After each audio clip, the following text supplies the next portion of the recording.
Oh, that's a good idea.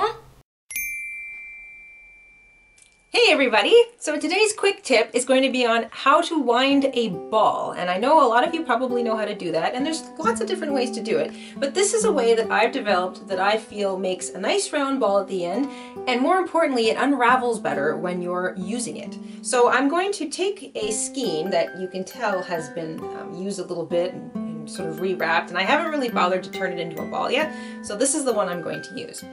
It's best if you can get the string to leave the center. This is sort of how the factory designs these things to be unraveled. They unravel from the inside and it stops them from bouncing around. It's just usually the quickest way to unravel a ball of yarn. So if you can grab that, fine. If you can't, well then it's going to have to roll around the other way. So I'm going to use my bowl again because I feel that that's the best place to hold my yarn while I'm going to unravel it and turn it back into a ball. And it can stay there for the entire time that I'm working. And this is how I roll my balls. So I grab the string, hold it between my thumb and forefinger, just like that, and I wrap it around the ends of my fingers. Maybe 20 times, 30 times. Basically what you want to do is you want to get a nice thick roll going, and don't do it too tightly. You don't want your fingers to end up getting all squished together. So try to keep your fingers somewhat spaced apart while you're doing this, and keep your thumb in there because that also gives you a little extra space. As you can see, there's a bit more space between my thumb and my finger. It's not just around the ends of my fingers. So there we go. That's a nice sort of start. Take that and you just pull it off your hand, just like that. And then you sort of squish it shut and you hold it in the middle.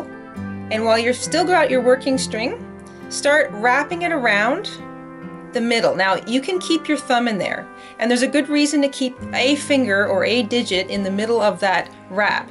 It's so that it doesn't wrap too tightly. Our tendency when we're rolling things is to wrap really tightly, to go really fast, and if you keep a digit in there, you can go as fast as you like, which immediately makes it tighter, but once you've finished, you can just slip your digit out, and then it's still nice and loose. And once you've wrapped that a few times, and it's also nice and thick, you've got a nice sort of central bit going around the middle, you're going to spin it on a 45-degree angle and wrap from one corner round back to the other corner. And you see I'm still keeping a digit in there because that keeps it nice and loose. So I'm going to do this 45-degree angle for, oh, I don't know, 20 rotations, maybe 30, till I feel that it's thick enough. That looks good. Then I'm going to turn it back to the middle and do the other 45-degree angle.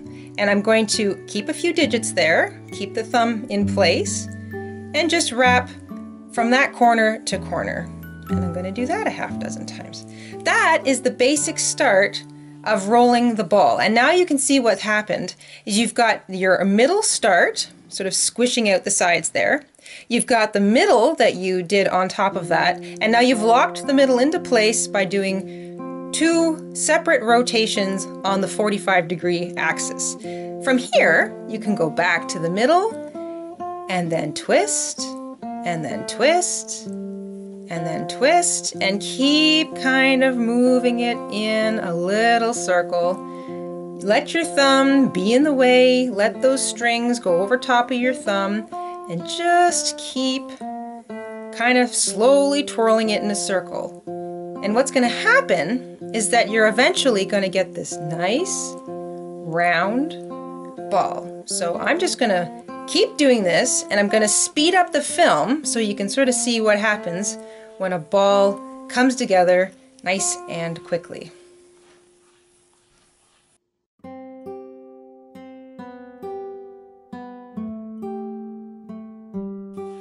Now after you've done this for a while, and it's a nice round sort of even roundness is happening, you can spin it. And you can start making the wrap happen up here instead. This is especially good if you've got a whole lot of yarn. So you're going to continue to keep going around and around and around, but you're just going to sort of change the direction that the different strands are going. And you can sort of spin it eventually so that it's going sideways. And got to keep your thumb there, otherwise the little bits and pieces are going to fall off.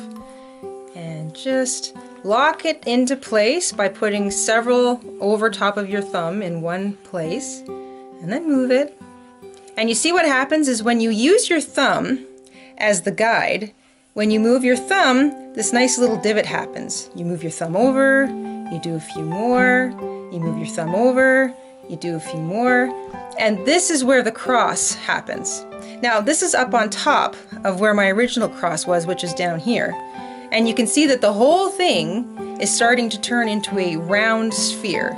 And that's what you want, because ultimately this is what's going to roll around in your bowl or in your little container a lot easier. It's going to unravel nice and neatly, and because it's not tight, you're not going to run into the ball jerking and bouncing uncomfortably. And that's important, because when you're crocheting or knitting, you want a nice even tension in your stitches. And part of keeping even tension in your stitches is making sure that you don't have to yank on your yarn. If your yarn is caught on something or it's knotted up and there's extra weight happening because it's attached to something, it's going to interfere with the tension that you build into your work of art. So you want to keep that in mind too. That's another good reason that it's good to re-roll all of your skeins into neat, tidy balls.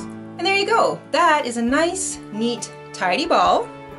It was a messy skein, and now when I put it in my bowl and I start working, it's just going to unravel nice and neatly and roll around, and it's not going to go anywhere. And that is going to keep nice even tension, it's going to keep the ball clean, and I'm not going to be irritated by knots. And there you go! That's how you roll a ball out of a skein.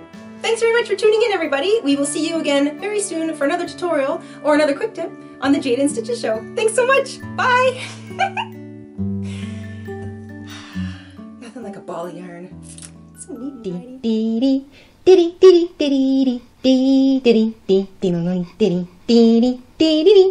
Thank you. Next.